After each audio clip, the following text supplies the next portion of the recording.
Ladies and gentlemen, Kocosports.com proudly presents the Boom Boom Room. Of course, I am the sexiest man on all of wrestling radio. That's right. Boom Boom here, shaking the room live from the RVA. Talk about Richmond, Virginia, courtesy of Kocosports.com. That's KOCOsports.com. It's your home for combat sports, where the world goes to kick ass, and most importantly, where it's important, where it's okay to be a passionate fan. Well, ladies and gentlemen, WWE Smackdown in the books, coming to you live from Dallas, Texas. And the question that we ask at the beginning of every review that we do, and tonight is certainly no exception, was it a win, a loss, or a tie?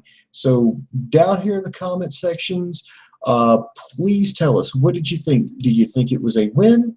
Did you think it was a loss, or did you think it was a tie? And also be sure to ask your questions down here in the comment section. I'll try to get to them as the show progresses. Me personally, I'm going to give tonight's show, I'm going to give it a tie. I don't think it was horrible. I just don't think it was great. It's just that WWE's booking, it just had me scratching my head because there was a lot of things that just made absolutely no sense to me. There was stuff that was done too late, stuff that I don't know why it happened. It just did. So it's a little baffling to me. So I will take you on this journey that we're having here. And, whoa, apparently something's not right here. So anyway, in fact, you know what? Let me just cut the camera on to me because, hey, I'm the star, right? So let's see. Stop. And there we go. Boom. $1 million face. All right, kids. Let's get down and dirty with it here. WWE presents SmackDown. Now, this started up with a follow-up from last week. Daniel Bryan opened up the show. I will mention that Tom Phillips and Byron Saxton, along with Jerry the King Lawler, were on commentary, which I think was something very needed. And I think that's probably a big reason why I gave the show a tie instead of like a loss. I think it was a breath of fresh air. You don't have Michael Cole sitting there talking about the apps and touts and Twitters and the WWE Network, and you don't have JBL going off into La La Land. Now, granted, you had Jerry Lawler, throwing in his random comments from time to time, but overall, I think it was good. But anyway, he talked about the return of Sheamus, how ridiculous he looks. And he talked about taking the bull hammer from Wade Barrett in his match last week. You had Bad News Barrett come out saying that he's got some bad news. Well, actually, he didn't say that. But he's going to drop him again with the bull hammer. And then Sheamus came out saying he was tired of the small guys, these undersized insects, if you will, and proposed that him and Barrett go out and beat him up. They were on the way down there. Dolph Ziggler interrupted and said, you know what, if you want to fight, I'm going to bring a fight to you. And that would have been fine. If they would have stopped right there, everything would have made sense. It would have been absolutely amazing because, I mean, it shows some continuity. It shows how it really just shows, apparently that it rewards the audience for paying attention. It really pays off to the people who watched the last week's show, and storyline-wise, it makes sense. Well, because of Sheamus's bro kick, he missed SmackDown last week. Instead of a tag match, they had a one-on-one. Barrett got involved, and now, okay, we're going to have Dolph Ziggler get he's going to get on this action. We're going to have that tag match we were supposed to have last week. But then the most annoying sound in the world happened. Well, I'm like, oh God, here it comes. Well, it's a big show. And he comes out there and I'm like, what in the hell? And he's like, well, yeah, normally I don't see eye to eye, but if you think you can go down there and pick on these little guys here without me, oh, you're sadly mistaken. And I'm like, this makes no sense. Why would Big Show, even storyline-wise, I mean, okay, is he just trying to be a bully? Even so, it makes absolutely no sense for him to come out there. And then we hear probably the second most annoying sound in the world, bang, bang, bang. I'm like, fuck me, here we go. They've got to find a way to get Roman Reigns into this. It's like the cranberry salesman People are like, what, cranberry? Yeah, because go to your fruit juice aisle. I was in a grocery store today. Everything's got fucking cranberries in it. It's like, okay, we got some grape juice here. Hey, we'll put some cranberries in there. We'll make it cran grape. Okay. Okay, well, here, we got some apple juice. Hey, let's take some cranberries, put everybody have cran apple. Okay, sure. I don't know why we'd want to do that, but yeah, we could do that, I guess. Okay, what about this, this pineapple? Hey, let's put some cranberries in there. Cranberry pineapple. No, you're going too far, sir. Tropicana, Ocean Spray, we will not stand for this tomfoolery. That's the same thing like how I feel with Roman Reigns. It's, hey, I got an idea. Let's put Roman Reigns in this event. Yeah, then you could have the main event with Roman Reigns. Okay, that doesn't make sense, and we're kind of stretching here because Big Show came out because fuck logic, that's why. And then so by default we have to put in Roman Reigns to make any of this make sense. I mean, this is such a hell of a leap. I don't think Evil can make that kind of jump. It's ridiculous. And another thing, two pet peeves here now with SmackDown. One, can we just have a one-on-one main event? I'm not opposed to having tag matches or 6-man tag matches or 10-man tag matches, but can we just not go to the old tired formula? We got to have a multi-man match to end every SmackDown. Is that too much to ask? Apparently so.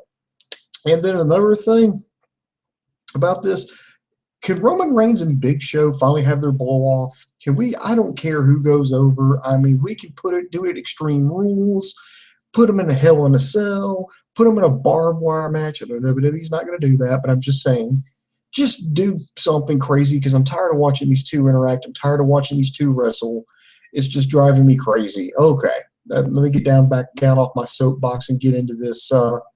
Get into the show here, but it sets it up for a 6-man tag match, which you have the big guys. You got Bad News Barrett, you have Sheamus and the Big Show all teaming up to take on the other 3 gentlemen of Daniel Bryan, the Intercontinental Champion, Dolph Ziggler, and Roman Reigns.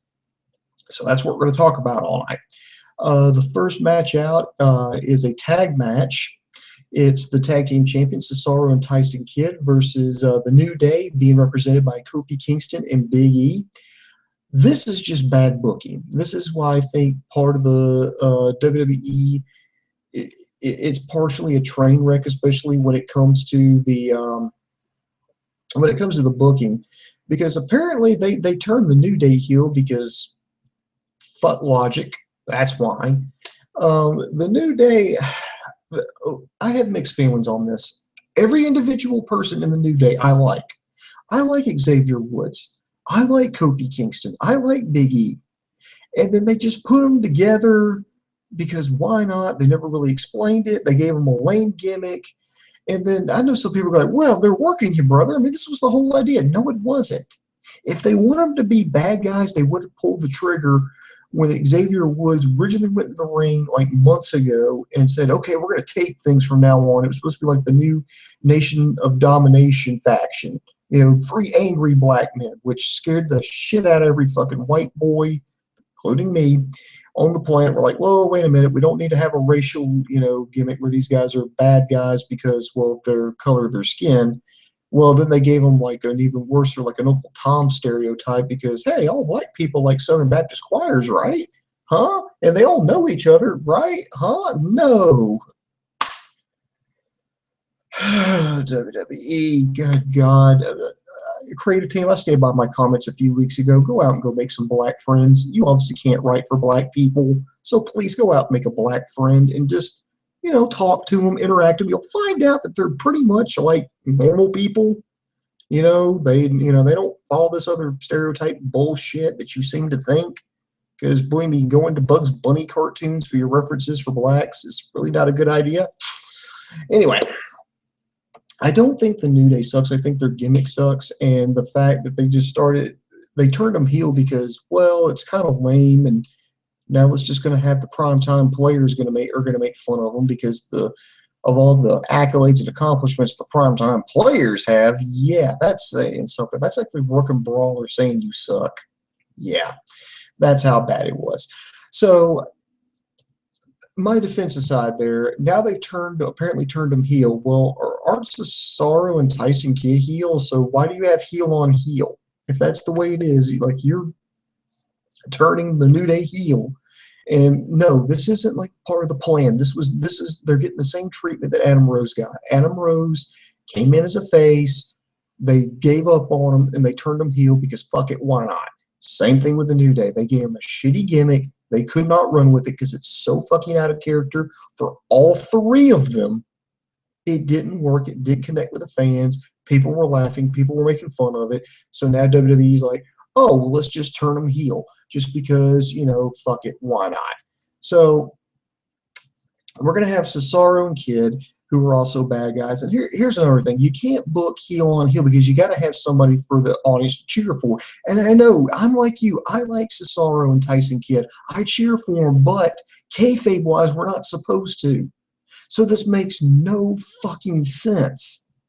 But bad booking aside, the fans milked the New Day sucks chant.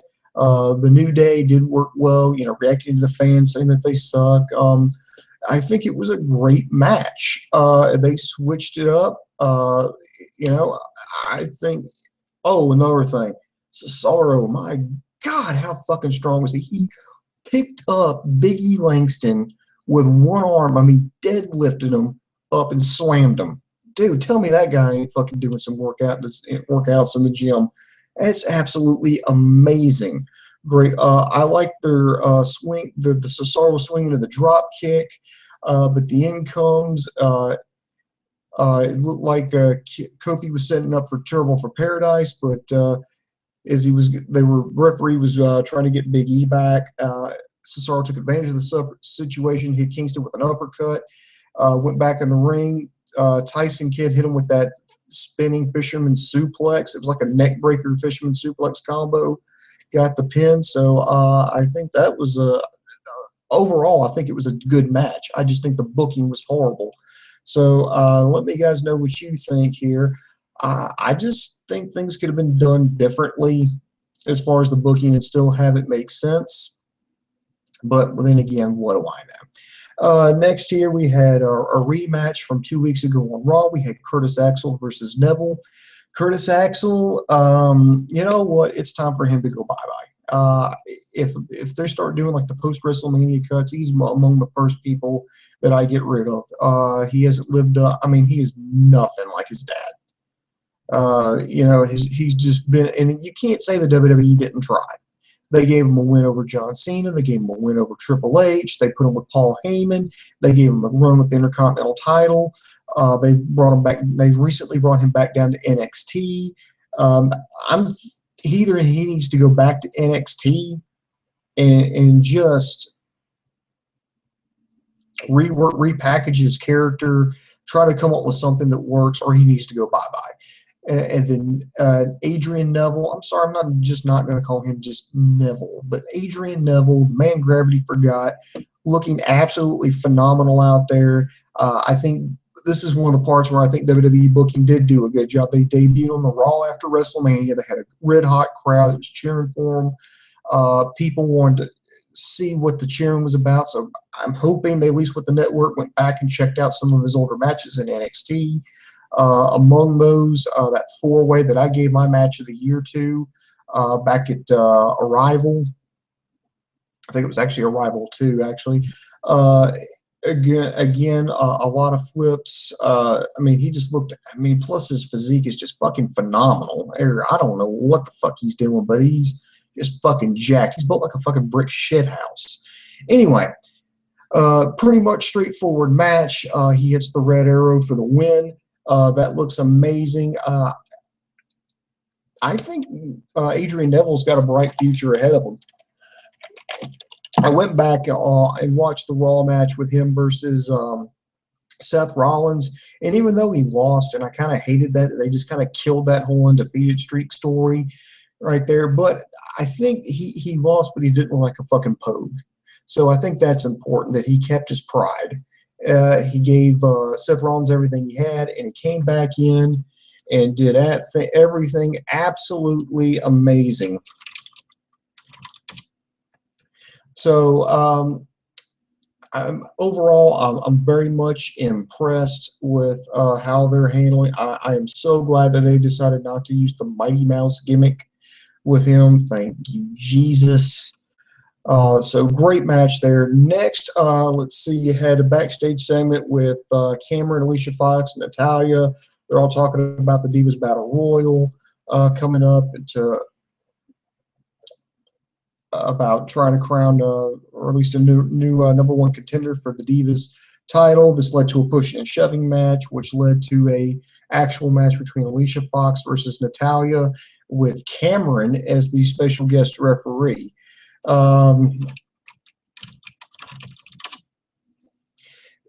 This right here, this is one of the things, this is something, I think the booking was okay under the circumstances. I mean, they set up a brief conflict, so there was a reason for it.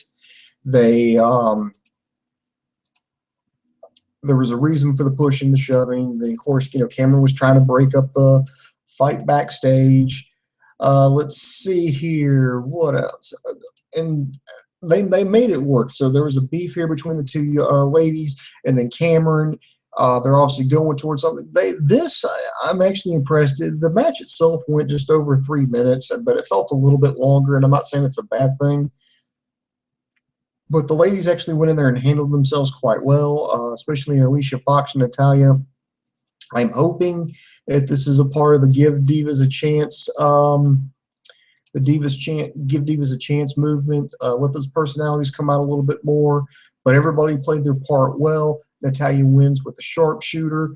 Afterwards, Cameron gave her a DDT, then picked up Alicia Fox and gave her a DDT, then called for her mirror. So I'm interested to see where this Battle Royal is going to go. I'm hoping it's a dawning of a new era with the Divas division, because you got to think, if you're one of those ladies there in the Divas division up on the main roster, that you're essentially getting outshined by, what, 4 to 5 women down on NXT. It doesn't matter that you're up there. It doesn't, and think about that. It doesn't matter that you make appearances on Raw. It doesn't matter that you make appearances on SmackDown. It doesn't matter that you make appearances on pay-per-views. That you even have your own show on Total Divas, where a good 75% of the Divas roster is on that show. You're getting outshined by women who have 1 to 2 matches a month in the developmental league, because everybody's always talking about their matches. People argue the last NXT special that the 4-way women's title was the match of the night. So I'm hoping that at least they give them a chance to, at that point, let them fly or fall. For better or for worse, put them out there and let's just see what happens. I mean, if you win, great. You get more money, more revenue, more superstars, more merchandising out of it. You get a lot of benefits out of it.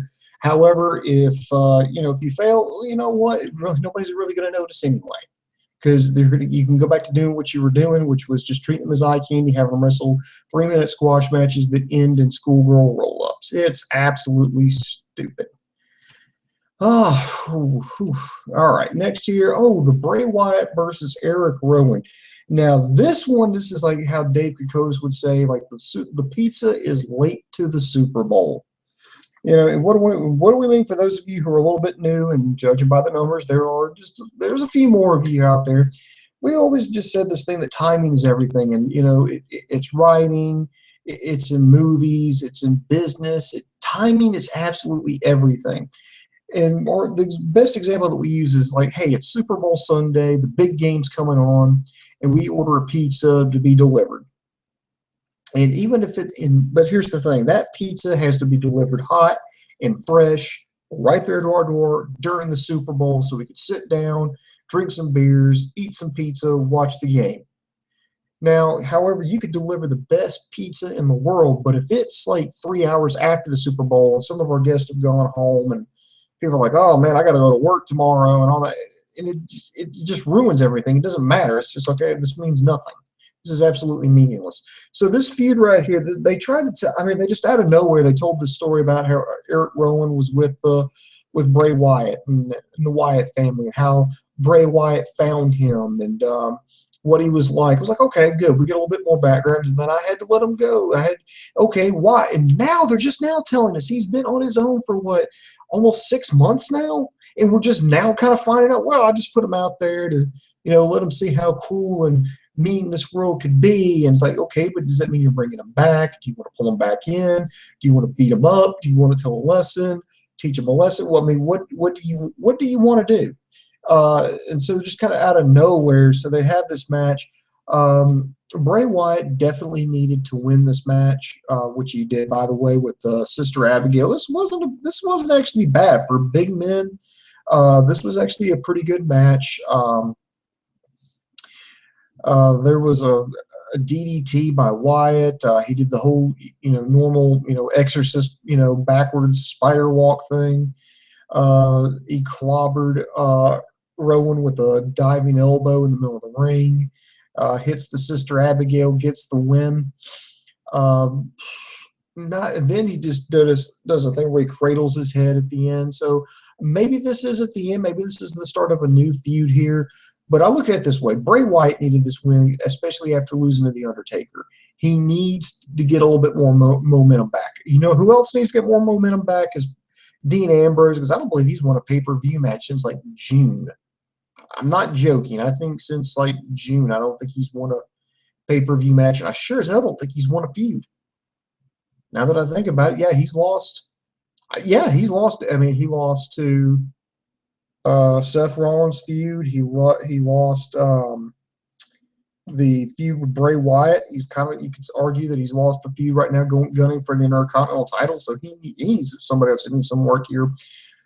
So I want to see where this is going here. This is why I think it was a train wreck, because it was just kind of out of nowhere. It's like, hey, you know that thing we didn't address 6 months ago? Yeah, let's kind of address it now. So the pizza's late to the Super Bowl. Why they're bringing? I'm glad they did it. And another thing, what was Eric Rowan's mission? I mean, unfortunately, he's kind of become a jobber to the stars. I think the biggest accomplishment he has had since he split off from the Wyatt family was being on Team Cena at Survivor Series and then getting fired. I mean, that's pretty much it. That's the only thing he's really done. I'm all for anything that makes him relevant, because here's the thing. Call me crazy here. I know you have to have winners and losers, but I want everybody to be successful.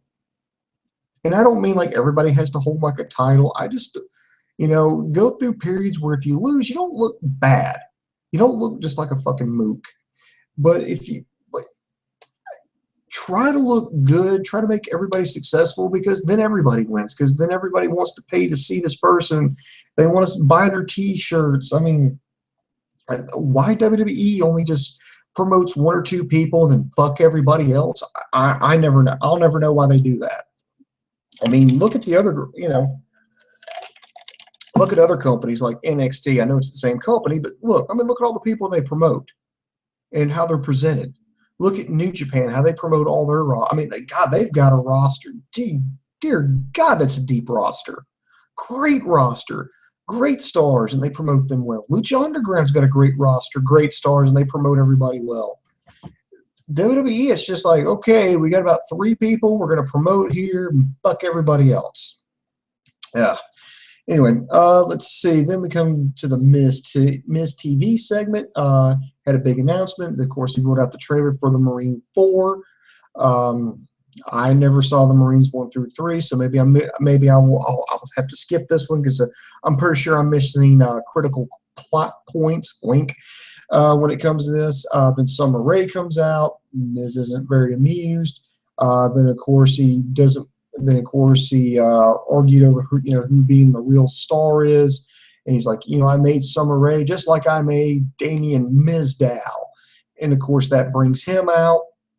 Miz offers him a chance to have everything go back to the way it was. Just say I'm sorry, shake my hand, and everything will go back. And of course, obviously he thinks about it, but then boom, he just cold cocks the Miz right there in the ring, drops him. The Miz runs. And here's another thing. Has there ever been any kind of interview segment like a debate where they got the podiums, or interview, like the Jericho, I think it was the highlight reel, the Peep Show, Christian, Carlitos Cabana. Piper's Pit, just any kind of thing where they have, like, you know, furniture. Has there ever been any of those events where the furniture is not thrown around outside the ring at the end? It just seems like I know they're trying to do it for effect. You know, they're this is crazy. This is out of control. This is radical. They're throwing furniture around. Look at you're not supposed to do that. That's unorthodox. But they just do it every time. So to me, it's just kind of like expected. So I'm just wondering, has there ever been like an interview segment or something where furniture hasn't been tossed around, like contract signings, where somebody didn't get a table shoved into them, or a little, you know, bouncy chairs, whatever, knocked over? I'm just wondering. I mean, anyway, I know you got to do that because it makes for less drama if you don't do that. But interesting thing here, Sandow grabbed a hold of Summer Rae and planted a smoocher on her. And then Summer Rae, showing off her acting chops or lack thereof, actually like, oh no, you took my breath away. Oh, what was that? It was like, so needless to say, Summer, I don't think you're going to be winning any Oscars anytime soon. But best of luck to you here. Let's see, there was a bunch of fucking video packages from WrestleMania and Fan Access that happened like 2 weeks ago. So yeah, apparently they're still milking that cow. Then we get to our main event, six-man tag action, Bad News Barrett versus The Big Show and Sheamus versus Roman Reigns, Dolph Ziggler, and Daniel Bryan. The match itself, I just think it was just too formulaic. And even though I liked like almost half of everybody in there, I liked the fact that it's solidly good guys and bad guys, and apparently they're trying to get that rub up there with Roman Reigns. You know, they're letting Dolph Ziggler and Daniel Bryan help them out. But anyway, I already called this match when it happens. I said, okay, here's what's going to happen. Dolph Ziggler's going to get beat up. Daniel Bryan's going to get beat up, and they're going to tag in Roman Reigns to save the day. And pretty much it all went to plan. Ziggler was going in there with Sheamus. Ziggler was getting his ass handed to him. He was selling the beatings. He finally managed to create some space, tags in the Intercontinental Champion. He goes in. Eventually, he starts getting beat up, and then you have to tag in Roman Reigns to clean house. Then it goes all crazy. You had it spill to the outside. You had Dolph Ziggler hit a flying plancha on Sheamus, and then you had a running knee from Daniel Bryan on the ring apron to the face of the Big Show on the outside. That left Bad News Barrett on the inside with Roman Reigns. He was winding up, getting ready for a bull hammer, and then Roman Reigns reversed it, or not reversed it, but ducked and hit him with a spear and got the win. Everybody celebrated. All was right with the world. There was much rejoicing. Yay! And fade to black. So all in all, I'm going to say that there were some good things about the show. I do like the initial setup to this multi-man match. If it just would have been the main event we were promised last week, I probably would have been cool with it. But they had to find a way to sneak Roman Reigns in there. They had to find a way to make him look strong. And just with Big Show coming out there, it just felt forced. So definitely not good there. Cesaro and Tyson Kidd versus Kofi Kingston and Big E. I think it was better than what you would think. So I would say check it out. It's a pretty good tag match. And please be gentle with the New Day. Yeah, their gimmick sucks, but those guys don't suck. Curtis Axel versus Neville. Adrian Neville is fucking amazing. If you have not seen this guy in NXT and you do have the network, I would recommend you go back and check him out. Check out a lot of good things here. Speaking of NXT, I'm hoping to have an NXT review up within the next 24 to 48 hours, I hope. Alicia Fox versus Natalya with Cameron as the special guest referee. It's hit or miss. It's Divas, so take it for what you will. Bray Wyatt versus Eric Rowan. I'm very skeptical approaching this one. I think the match was better than what I thought it would be, and maybe it's just because I lowered the bar so much in my mind that it turned out well. So maybe because I'm gonna halfway. I'm not completely jumping on board, but I'm putting a foot on the bus here. It's like, should I really get on the bus here and take this journey, or should I just, back away? I've got a foot on there. I was like, I could get on board with this, or I could just turn around and walk away. So that's where I'm at with this. In the main event, I kind of lost interest by this point. Maybe you have too.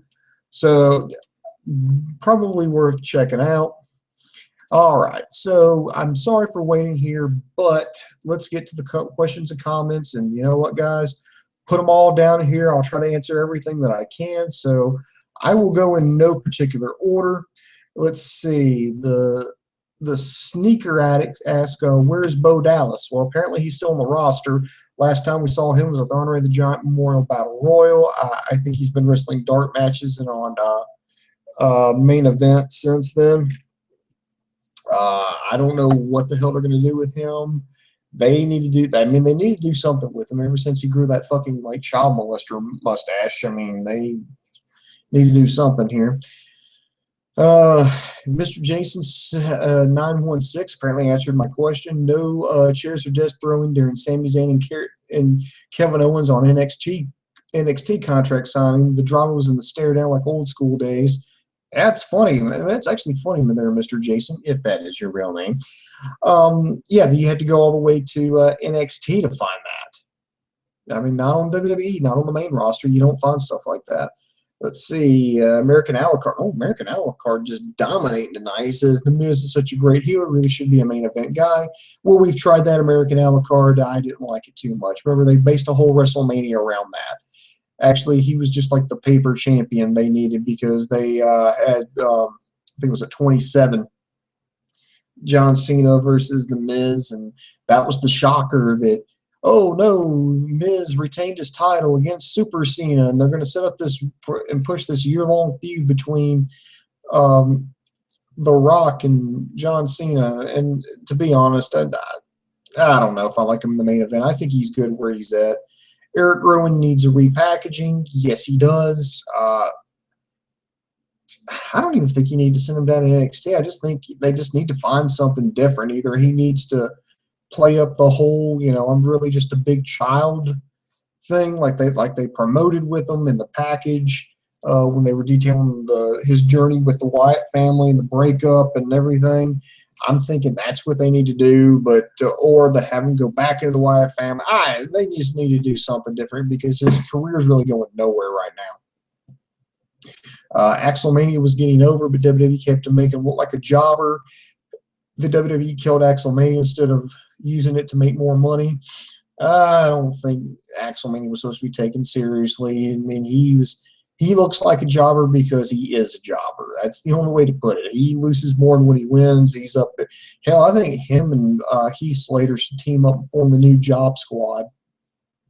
Hey, see, WWE, you can keep that one. Let's see. I think that's everything, unless I can find any more comments. I'll ask the production monkeys to check again and see if there's any more questions or comments or concerns. If not, I can go ahead and wrap it up and probably get to work on this NXT review that I kept promising. Let's see here. Oh, I've got a few more here. Mr. Jason 916 says, why does Vince McMahon keep booking this Reigns versus Big Show shit match for the 1,000th time? That's a good question there, Mr. Jason. They do this thing, and they do it to death. They'll book a match. I mean, Cena, Orton, Del Rio, Sheamus, they'll take any kind of feud that's kind of like, oh, okay, and then they'll just run it into the ground. They'll have each other face each other like 5,000 times. I mean, only way you can get away with that is if you're like Mad Dog Buzz Sawyer and Wildfire Tommy Rich. That's the only way you can really get away with it, or maybe even Psychosis and Rey Mysterio Jr. You could probably get away with it then, but these guys, no. I mean, that would be like, hey, what do you want for dinner tonight? Oh, I'd like some meatloaf. Okay, good. And then the next night, oh, I fixed you meatloaf. Well, we had meatloaf last night. Yeah, but you liked it so much I decided to give it to you again.